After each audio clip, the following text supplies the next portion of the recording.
तो इस एपिसोड की स्टार्टिंग में हमें दिखाया जाता है वो जाइंट मैन को जो वोनी का गर्दन पकड़कर उसे ऊपर उठाया हुआ होता है। और वह जाइंट मैन वोनी से बोलता है, मुझे विश्वास नहीं हो रहा है कि तुम इस तरह की सिचुएशन में भी मुझसे झूठ बोलने की कोशिश कर रहे हो। मुझे लगता है कि तुम ब्रेनलेस नहीं हो। फिर वोनी अपना गर्दन को पकड़े खांसते हुए बोलता है, झूठ बोलना, तुम्हारा इससे क्या मतलब है। फिर वह जाइंट बोलता है, क्या तुमको लगता है कि मैंने यह जांच नहीं किया कि तुम्हारे शरीर किस सिचुएशन में है।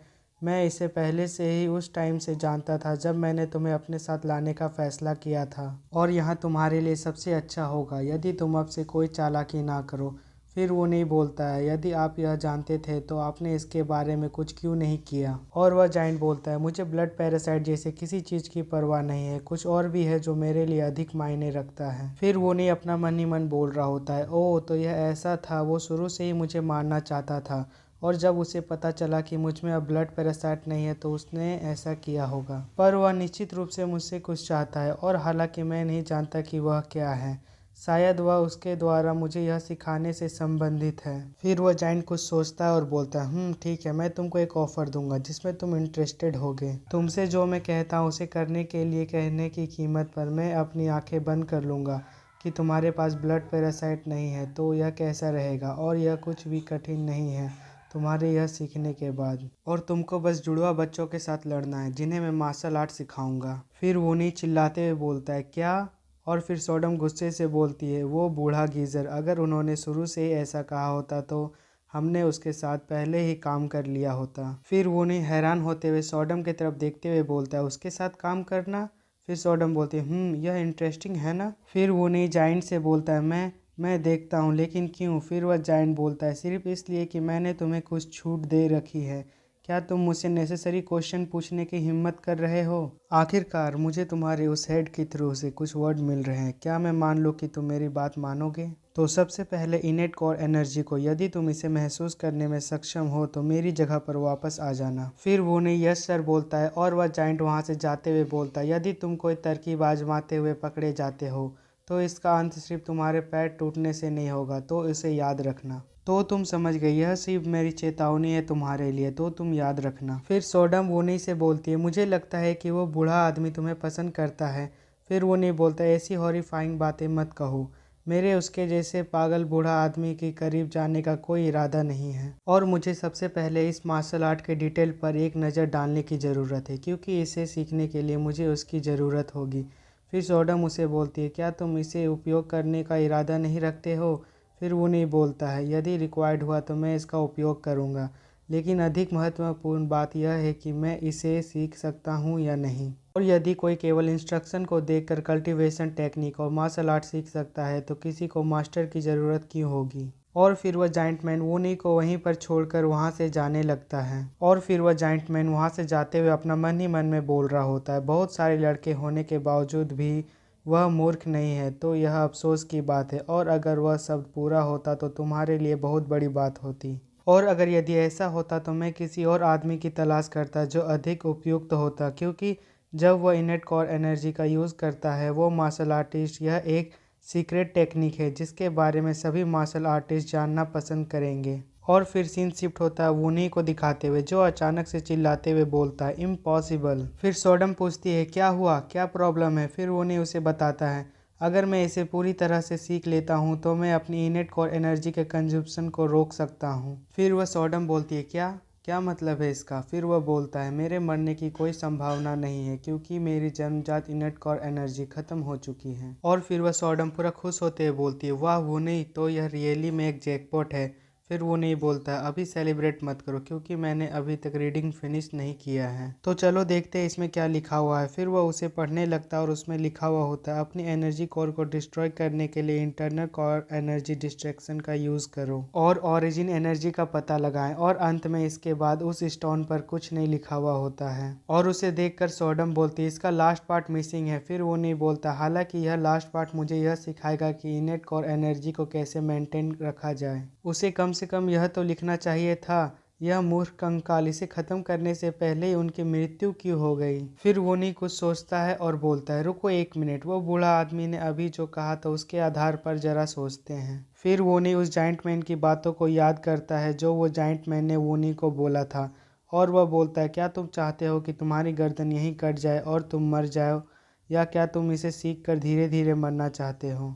और उस जाइंट मैन की बातों को याद करने के बाद बोलता है, वह जानता था कि इनेट कोर एनर्जी का स्पेल कंप्लीट नहीं हुआ था। फिर वोनी उस स्केलेटन से बोलता है, अरे बूढ़े आदमी, इनकम्प्लीट इंस्ट्रक्शन के साथ वह मुझसे क्या करवाना चाहता है? फिर सॉडम बोलती है, अरे रास्कल, तुम इतने सेंसिटिव क्यों हो?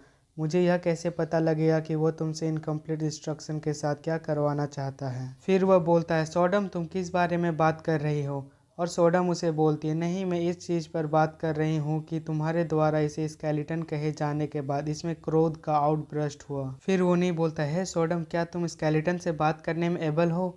फिर सॉडम बोलती है, अबे साले, मैं स्केलेटन के नहीं तलवार की बात कर रही हूँ। यह जो लोहे का तलवार है, इसके बारे में सोचो।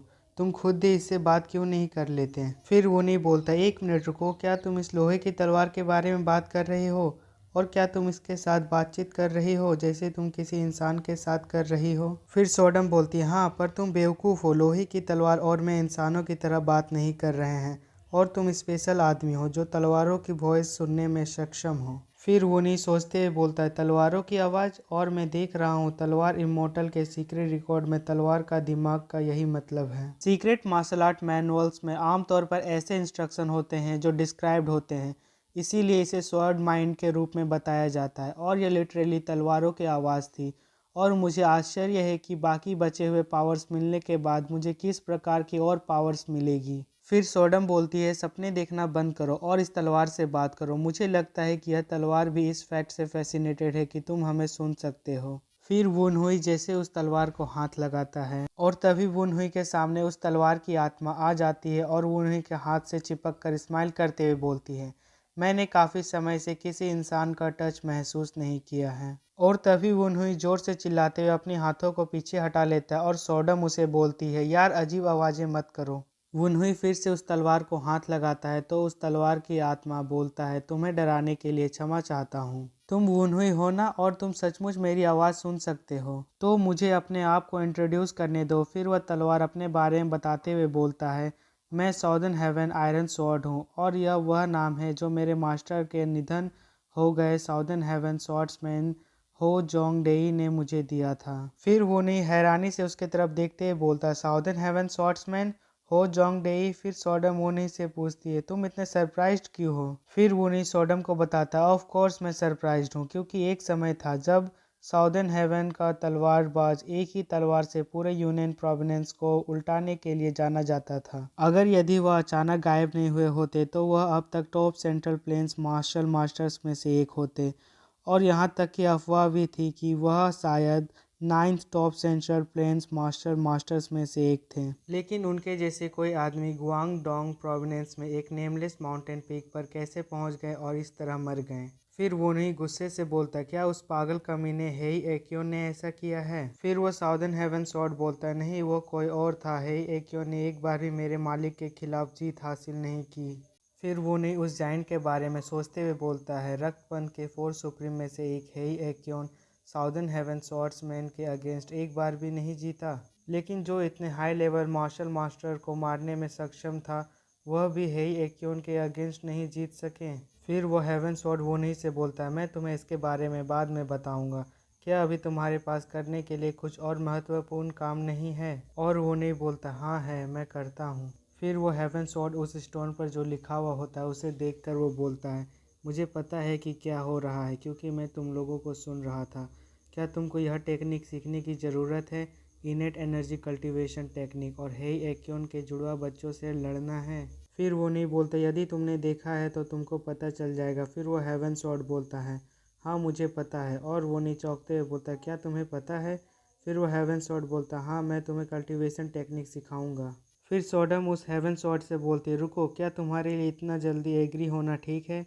फिर वह हेवन स्वॉर्ड बोलता, यह ऐसा मामला है जिसमें मेरे मास्टर साउदर्न हेवन स्वॉर्ड्समैन का सम्मान शामिल है, और यदि तुम इसलिए हार गए क्योंकि तुमने मेरे मास्टर का मार्शल आर्ट ठीक से नहीं सीखा, तो मेरे मास्टर का सम्मान खराब होगा वुन हुई। और मुझे आशा है कि मेरे मास्टर की martial art technique next generation तक पहुंचाया जा सके, यही मेरी इच्छा है। फिर वो ने उस हेवन शॉट की तरफ देखते हुए बोलता है, this guy was so damn cool, thank you southern heaven iron sword, मुझे आशा है कि हम यह कर लेंगे। फिर वह हेवन स्वॉर्ड बोलता है ठीक है, क्या फिर हम लोग मोल भाव करें?